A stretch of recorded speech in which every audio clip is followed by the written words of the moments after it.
ሰላም ጤና ይስጥልን የብስራት ዩቲዩብ ተከታታዮች የብስራት የመረጃ ሰዓታችን እነሆ ተጀምሯል። ከመረጃዎቹ ጋር እኔ ምህረት ታደሰ ከመላው ስቱዲዮ ባለሙያዎች ጋር በመሆን መረጃዎቹን ወደ እናንተ አደርሳለሁ። በቅድሚያም የሀገር ውስጥ መረጃዎችን ወደ እናንተ እናደርሳለን። አንድ በኩፍኝ የተያዘ ህፃን ከ12 እስከ 18 ለሚሆኑ ህፃናት በሽታውን ያስተላልፋል ተባለ። ይህ ቁጥር አንድ ኮቪድ ከተያዘ ሰው የማስተላለፍ እድል በ10 እጥፍ ከፍ ያለ መሆኑን የአዲስ አበባ ጤና ቢሮ አስታውቋል። ቢሮው ሀገር አቀፍ የኩፍኝ በሽታ መከላከል ክትባት ከግንቦት 6 እስከ 15 ቀን 2017 ዓ.ም ድረስ መሰጠቱን አስመልክቶ ባዘጋጀው የግንዛቤ ማስጨበጫ መርሃ ግብር ላይ እንዳስታወቀው በኢትዮጵያ ከ5.2 ሚሊዮን በላይ ህጻናት የኩፍኝ በሽታ ተጋላጭ ሆነዋል ተብሏል። የቢሮ የክትባት ማስተባበሪያ ቢሮ ኃላፊ አቶ ሙልቀን ተስፋዬ ለብስራት ሬዲዮና ቴሌቪዥን እንደተናገሩ መደበኛ ክትባት ሽፋን መቀነስ ለወረርሽኙ መዛመት ምክንያት እንደሆነም ተናግረዋል።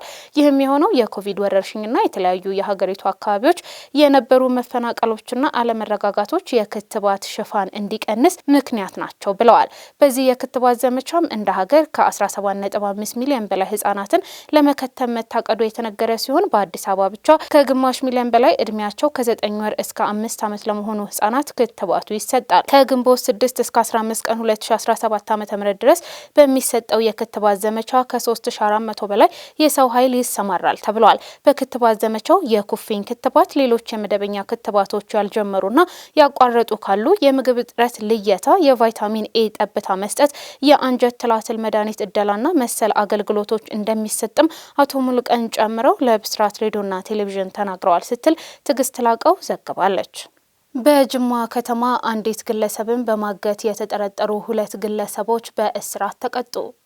የወንጀል ድርጊቱ የተፈጸመው በጅማ ከተማ አስተዳደር ወረዳ 2 ቦቼ ቦሬ ቀበሌ ልዩ ስሙ ኮዴ የተባለ ስፍራ ነው። ብስራት ሬዲዮ ከጅማ ከተማ አስተዳደር ፖሊስ ዋና መምሪያ የኮሚኒኬሽን ጽህፈት ቤት የተላከለት መረጃ እንደሚያሳየው ፍቅረ ማርያም ተስፋይና አብርሃም ብርሃኑ የተባሉ ግለሰቦች ሚያዝያ 15 ቀን 2017 ዓ.ም ነጻነት ታረቀኝ የተባለች ግለሰብን አግተው በመውሰድ ቤተሰቦቿ ጋር በመደወል ለጊዜው 25 ሺህ ብር ከላኩ ልጃቸው እንደሚለቁላቸው መናገራቸው ተገልጿል። ቤተሰቦችም ለጊዜው የጠየቁትን 25 ሺህ ብር ምሽት 2 ሰዓት ተኩል ላይ የታዘዙበት ቦታ የወሰዱ ሲሆን ሁለተኛ ተከሳሽ የሆነው አብርሃም ብሩን ተቀብሎ ሊሰወር ሲል በአካባቢው በነበሩ የፖሊስ አባላት በቁጥጥር ስር ሊውል ችሏል። ፖሊስ ሁለተኛ ተከሳሽን በቁጥጥር ስር ከዋለ በኋላ አንደኛ ተከሳሽን ከሌሊቱ 6 ሰዓት ላይ በቁጥጥር ስር ሊያውለው ችሏል። የምርመራ መዝገባቸው በበቂ ማስረጃ ተደራጅቶ ለአቃቢ ሕግ የተላከ ሲሆን ሁለቱ ተከሳሾች ይህንን ድርጊት የፈጸሙት በአቻ ግፊት መሆኑን በሰጡት ቃል አረጋግጠዋል።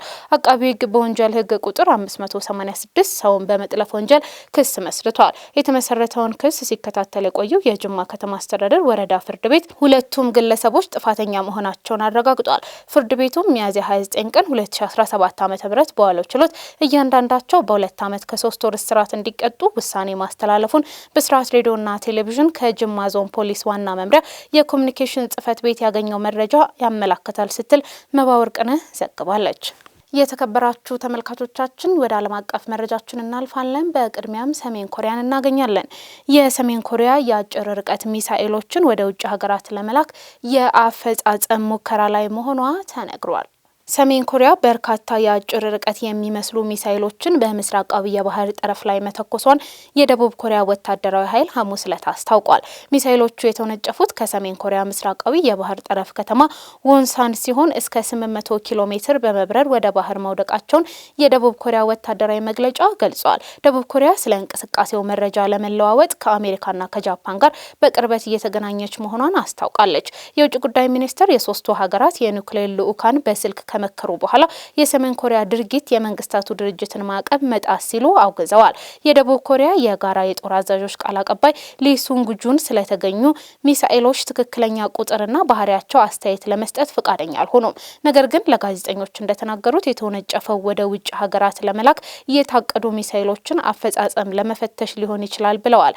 በኮሪያ ብሔራዊ ውህደት ኢንስቲትዩት የሰሜን ኮሪያ ተንታኝ ሆንግ ሚን ወደ ሩሲያ የቀረቡ 2 አይነት የአጭር ርቀት ባላስቲክ ሚሳኤሎች ሊሆኑ እንደሚችሉም ገልጸው ዩክሬንን ለመምታት ሞስኮ ትጠቀምበታለች ሲሉ አክለዋል። የእነዚህ 2 ሚሳኤሎች ከፍተኛ መጠን ያለው የመስክ መረጃ ተሰብስቧል። እንደ ጥንካሬና ትክክለኛነት ያሉ ከጦር ሜዳ የተገኙ ጉዳዮች ለማሻሻል ተጨማሪ ሙከራ ሊያስፈልግ ይችላል ሲሉም ተደምጠዋል።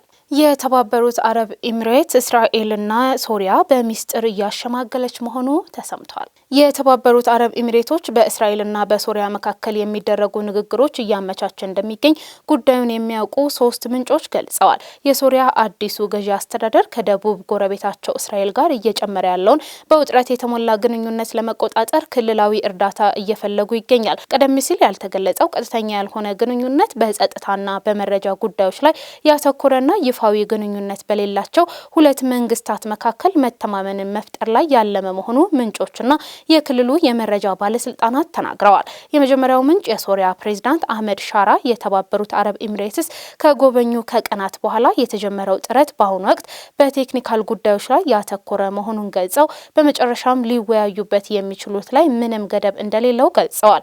የሮይተርስ ዘገባ እንደሚያሳየው በተባበሩት አረብ ኤሚሬትስ ሸምጋይነት በፓሪስ ጉብኝት ላይ በነበሩበት ወቅት በጋዜጣዊ መግለጫው ላይ የተጠየቁት ሻራ ሁኔታውን ለማረጋጋት በአስታራቂዎች በኩል ቀጥተኛ ያልሆነ ድርድር እየተካሄደ ነው ሲሉ ምላሽ ሰጥተው ነበር። የሶሪያ ከፍተኛ የጸጥታ ምንጮች ለሮይተርስ እንደተናገረው የተባበሩት አረብ ኤሚሬት ከደህንነት ጋር በተያያዙ ጉዳዮች ላይ ብቻ የተገደበ ሲሆን ይህም በበርካታ የጸረ ሽብርተኝነት ፋይሎች ላይ ያተኩራል። ወታደራዊ ጉዳዮች በተለይም የእስራኤል ጦር በሶሪያ የሚያደርጉትን እንቅስቃሴ የሚመለከቱ ጉዳዮች እንደሚመለከትም ምንጩ ገልጿል። የስለላ ምንጩ የተባበሩት አረብ ኤሚሬቶች የደህንነት ባለስልጣናት፣ የሶሪያ የስለላ ባለስልጣናትና የቀድሞ የእስራኤል የስለላ ኃላፊዎችና ሌሎችም በዚህ አሰራር ውስጥ መሳተፋቸውን ገልጿል። የተከበራችሁ ተመልካቾቻችን ለዕለቱ የያዝንላችሁ መረጃዎች ይህን ይመስል ነበር። ከመረጃዎቹ ጋር እኔ ምህረት ታደሰ ከመላው ስቱዲዮ ባለሙያዎች ጋር በመሆን መረጃዎቹን ወደ እናንተ አደረስን። ሰላም።